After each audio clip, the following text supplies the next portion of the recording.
So what's happening? Good people, what's happening? What's happening? We checking back in. So yesterday, as y'all know, if you checked out the last video, you'll see what I'm talking about. But the tensioner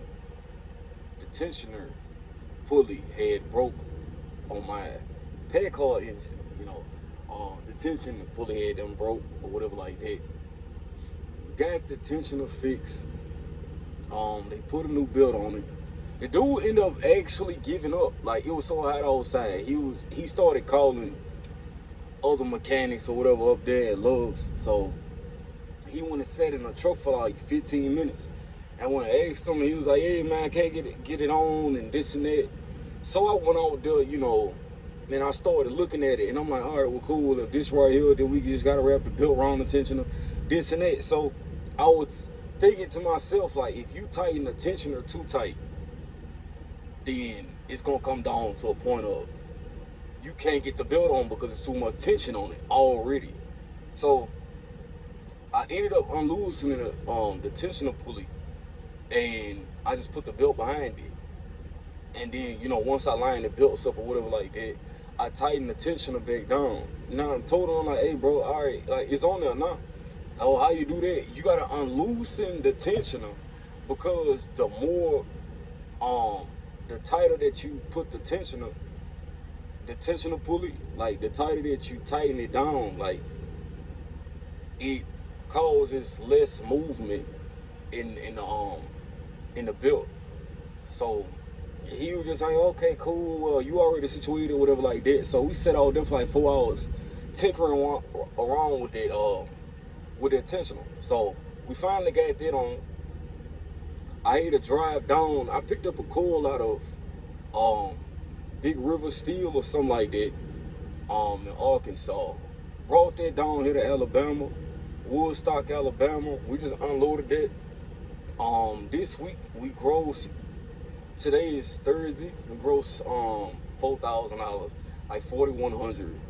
And I was gonna take another load, but I gotta hit the road tomorrow for the weekend, so I can go enjoy myself or whatever like that. So I'm just deadhead. I'm right outside of Birmingham, so I think it's like 190 miles for me to get to the place I parked my truck out there, and we're gonna keep it pushing. So I probably end up doing a vlog on it as well. We got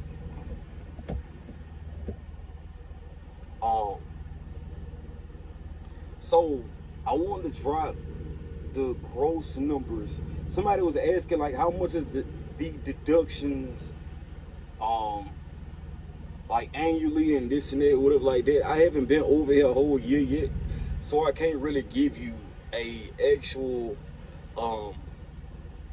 I can't give you an actual number on that because I only been here 10 months. So but I do write everything down, like from loads to load pay or whatever like that. Like, I write everything down, and I can just drop you this year alone, like starting in January. That's when it kind of all, like, it goes over, like it don't run from the previous year. So I can only drop what I have, so from January to now, which today is today the 31st. I think today, no, the day the 1st. Damn. Today is the 1st. So from January 1st to today, that's 8 months. In 8 months, I've grossed $134,789.50. That's just gross.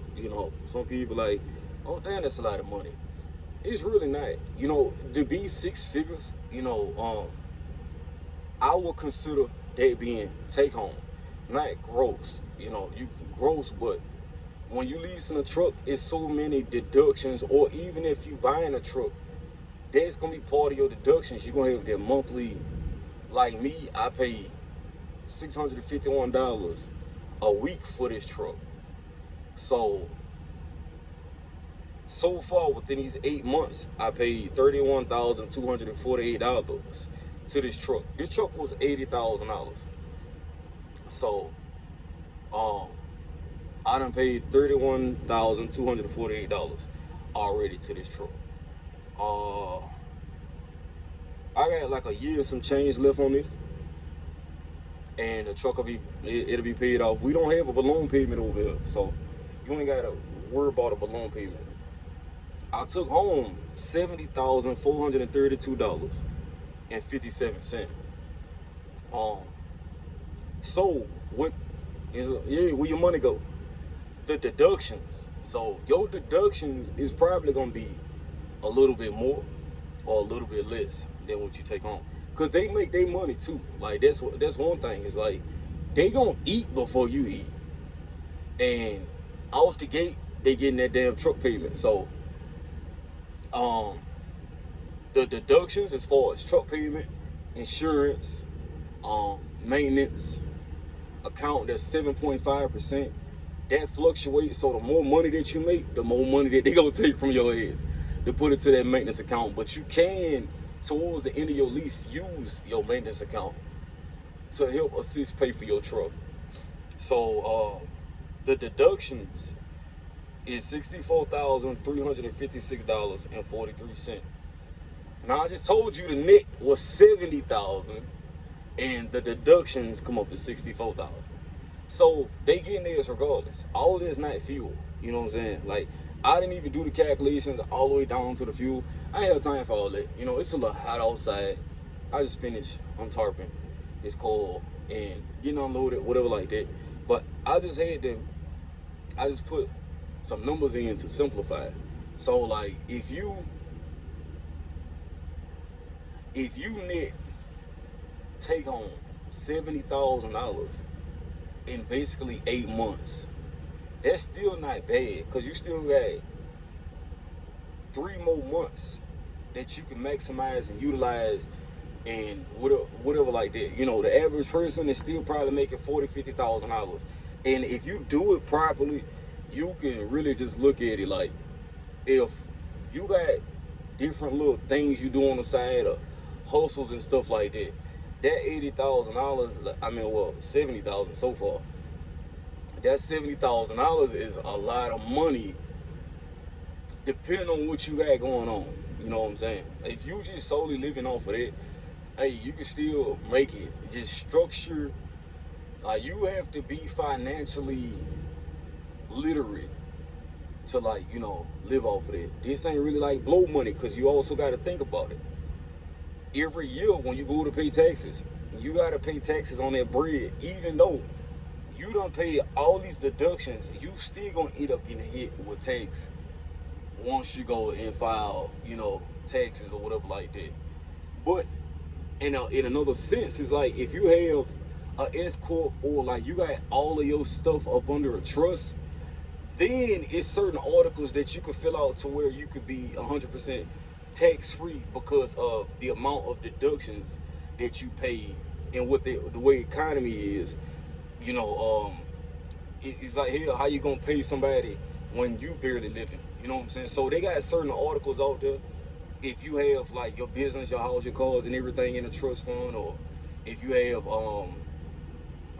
if you feel like certain articles or whatnot, then you can still file your taxes. But then they'll turn around and be like, oh yeah, all right, cool, we'll put this towards this towards this. All right, don't worry about it. This and that, you've been selected and such and such.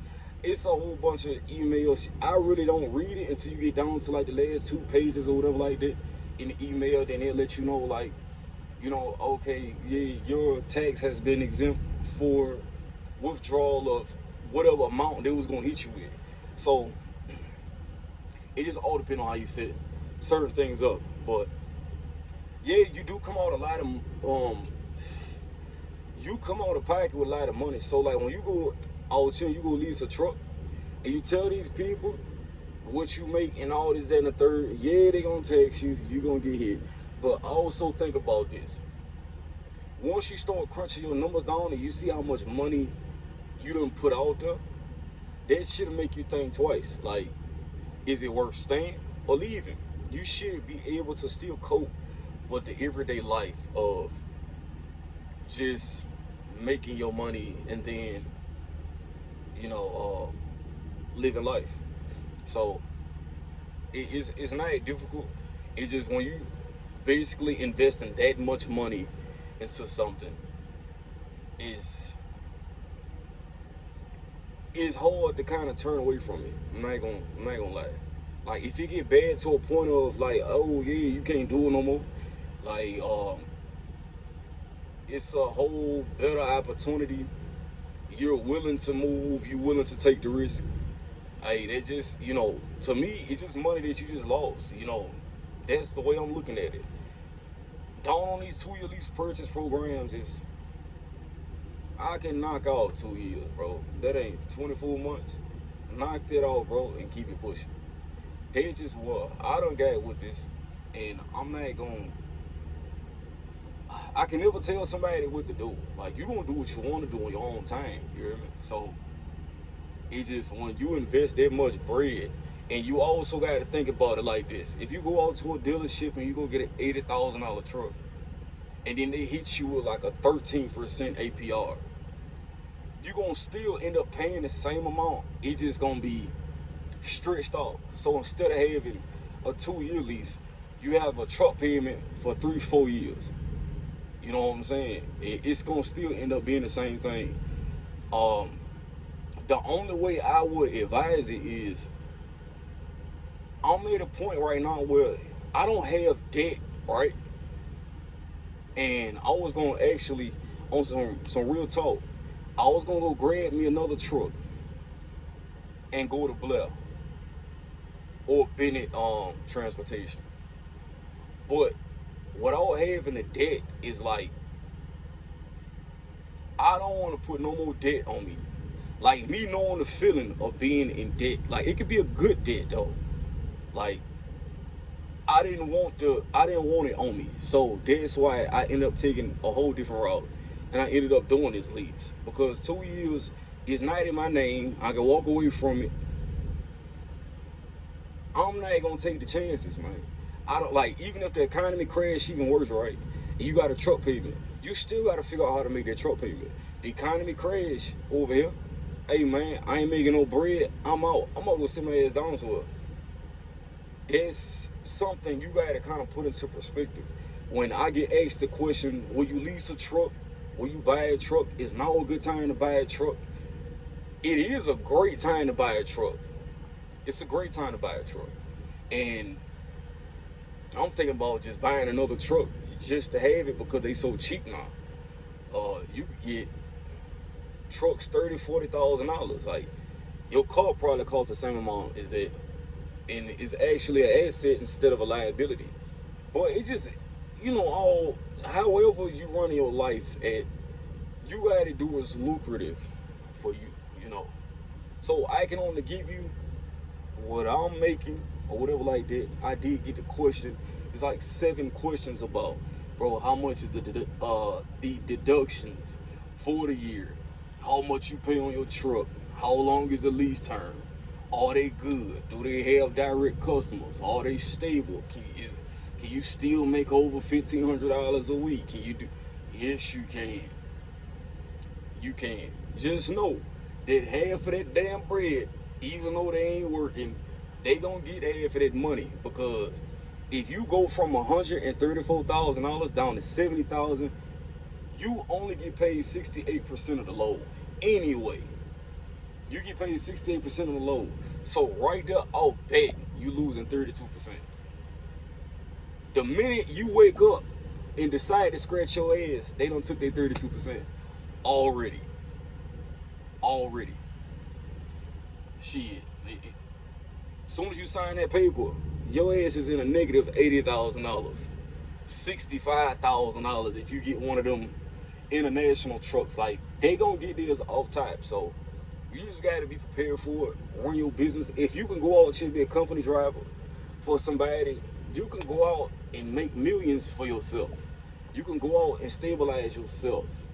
You just gotta, be financially literate and manage. Like,